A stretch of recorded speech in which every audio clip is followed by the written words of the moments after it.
نو تاسو ته دا خبره کول غواړم او انتظامي ته دا واضح کول غواړم که دا صحیح قسمه حربونه د دې سم شي ګینه موږ له سمېدو چل راځي موږ دې وخت د انتخاباتو په مرحله کې یو قوم پرامن ساتل غواړو موږ ټوپک کوتک ځان سره نه ګرځو موږ دغسې ګرځو ځکه چې موږ دې شیزونو پروا نه ساتو مرګ او ژوند د الله په لاس کې دی موږ دا سر د الله نه علاوه هېچ چا ته نه ښکته کېږي د انتظامي دا حربې نه منو نه مخکې منلې نه بیا ومنو او انشاءالله تاسو ته دا وایم چې په هر جومات او هر ځای کې خپله خبره په باندې تور کوئ که زمونږ کارکون ته چا په برګو سترګو کتل دا سترګې به ترې وباسو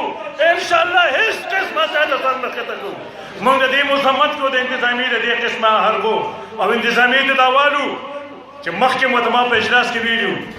چې د خلکو نه ټوپکې والی موږ ته د ټوپک ضرورت نشته نن خلکو له ټوپکې ورکوي تربوزکونه والي دي هغه خو نه بند دی او ته ما ته وایې چې زما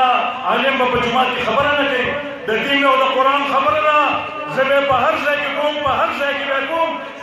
باندې دهر به کوم یو ځای کې به د سر نه ښکته کوم انشاءالله